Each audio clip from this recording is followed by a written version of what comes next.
Hello students. तो स्वागत है आपका इंग्लिश क्लास में और स्वागत है आपका इस चैप्टर के थर्ड पार्ट में, जो कि हमने वीडियो में करके 5 पार्ट में बनाया है और इस चैप्टर का वही लास्ट पार्ट है। उम्मीद करते हैं आपको बाकी 4 जो इसके पार्ट्स बनाए गए हैं उसमें आपको मजा आया होगा। तो एक बार मैं आपकी उसको समरी बता देता हूँ। जो इस पार्ट के लेखक हैं उनको एक डेस्क मिलती है, उस डेस्क में एक लेटर मिलता है और वो लेटर एक जिम मैकपर्सन का रहता है अपनी पत्नी कोनी मैकपर्सन के लिए। और वो उसको लेकर मतलब उसको पढ़ते हैं। पढ़ने के बाद पता लगता है तो उसको उसमें एक पता दिया हुआ होता है, उसको लेकर वो उस पते पर पहुंचते हैं जहां वो घर जला हुआ मिलता है। और मिसिज मैकपर्सन को एक नर्सिंग होम में रखा गया होता है। वो उसी नर्सिंग होम में पहुंचते हैं जहां क्रिसमस का एक सेलिब्रेशन चल रहा था। वो बाहर से ही मतलब कि जो वहाँ की जो एक हेड थी नर्सिंग होम की, वो उन्हें लेके जाती हैं और एक हमने वहाँ पे बताया था एक कंजर्वेटरी में वो उसको लेकर वहीं छोड़ जाती हैं। अब उससे आगे the old lady was sitting in a wheel chair. अब वो जो एक बूढ़ी औरत थी वो वहीं पे एक व्हील चेयर पर बैठी हुई थी। हर हैंड्स फोल्डेड इन हर लैप, जो उसके हाथ थे उसने मतलब कि मोड़कर अपने घुटनों पर रख अपने मतलब कि यहाँ पे गोदी में रख रखे थे। She had silver white hair pinned into a wispy bun. उसके बिल्कुल मतलब कि एक सफ़ेद बिल्कुल सफ़ेद बाल थे और उसने उनका एक मतलब कि जूड़ा टाइप बना रखा था। She was gazing out at the garden.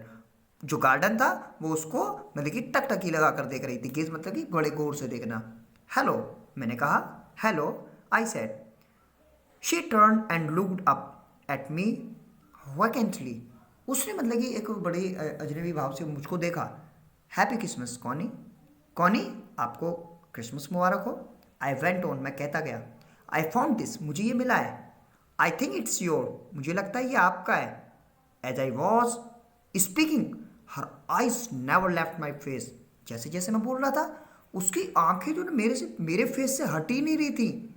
I open the tin box, मैंने वो टीन बॉक्स को ओपन किया and gave to it to her, और मैंने उसको वो देने लगा। That was the moment her eyes lit up. वो एक मोमेंट था जब उसकी आंखें चमक गईं विद रिकॉग्नाइजेशन, जैसे उसने मुझे पहचान लिया हो। And her face become suffused with sudden glow of happiness. अचानक से उसकी जो मुख पर एक आई जो एक हैप्पीनेस थी, खुशी थी, उससे मानो उसके चेहरे पर रंग भर गए हो। I explain about the desk, मैंने उस डेस्क के बारे में बताया। About how I found it, और कैसे उसको मैंने पाया। But I don't think she was listening, लेकिन मुझे नहीं लगता कि वो कुछ सुन रही थी। फॉर ए वाइल, कुछ समय के लिए। सी हैड सेड नथिंग, उन्होंने कुछ नहीं कहा। But stroked the letter tenderly with her finger tips, बस अपनी वो जो उंगलियों के अगला हिस्सा होता है फिंगर टिप्स, उनके द्वारा उन्हीं को मतलब कि अब जो अक्षर थे उन्हीं को मतलब कि वो उंगली फिरा रही थी उन पे। Suddenly she reached out and took my hand. अचानक से वो मेरे मतलब वहाँ तक पहुँच गई और उन्होंने मेरा हाथ पकड़ा।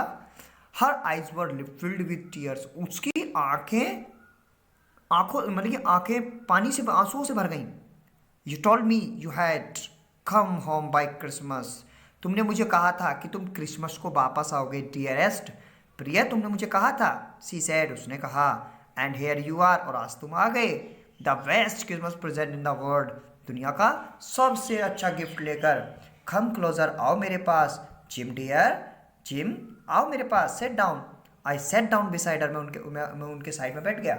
एंड सी किस्ड माई चीक, उन्होंने मेरे गाल को किस किया।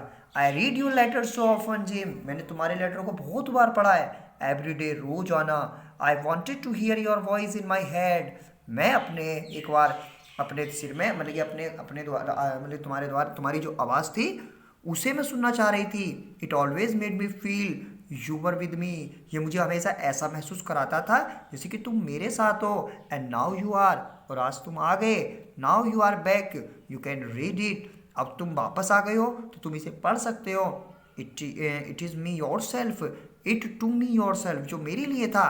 Would you do that for me, क्या तुम मेरे लिए करोगे। Jim dear, Jim I just want to hear your voice again, मैं एक बार फिर से तुम्हारी आवाज़ सुनना चाहती हूँ। I had love that so much, मैं बहुत प्यार करती थी। And then perhaps we will have some tea, फिर हम उसके बाद कुछ चाय वगैरह लेंगे। I have made you a nice Christmas cake, मैंने तुम्हारे लिए बहुत अच्छा एक केक बनाया है। मार्जिपन ऑल अराउंड, और उसके चारों साइड मार्जिपन लगाया है। मार्जिपन एक बार फिर शब्द आया है। मार्जिपन मैंने वहाँ पर भी बताया था, जो बादाम वगैरह ऊपर मतलब कि उसे डेकोरेट करते हैं केक वगैरह को। I know how much you love marzipan, मुझे पता है तुम कितना मार्जिपन को पसंद करती हो। तो मिशेल मोर पुरगो द्वारा ये चैप्टर लिखा गया। कैसा लगा आपको पूरा चैप्टर, इसके लिए एक लाइक करके आप बता सकते हैं। मुझे तो बहुत अच्छा लगा, ठीक है ना। अब आपको लास्ट में एक बात समझ में आई, ये जो मिसिस मैकपर्सन थी ये राइटर को ही जिम समझ रही हैं। मतलब कि ये राइटर को ही, इसका मतलब राइटर युद्ध से कभी वापस नहीं आया था, राइटर मर गया था, वह शहीद हो गया था अपने देश के लिए। इस लेटर से हमें ये इस कहानी मतलब इस पूरे चैप्टर से हमें ये बात पता लगी। तो इन्जॉय करा आपने, तो अब आप इसकी क्वेश्चन आंसर एक बार लिख लीजिए, ठीक है, और लाइक जरूर करना, ठीक है। आप एक बार चैप्टर के लिखे आंसर लिख लीजिए, क्वेश्चन आंसर जो भी हैं, ओके।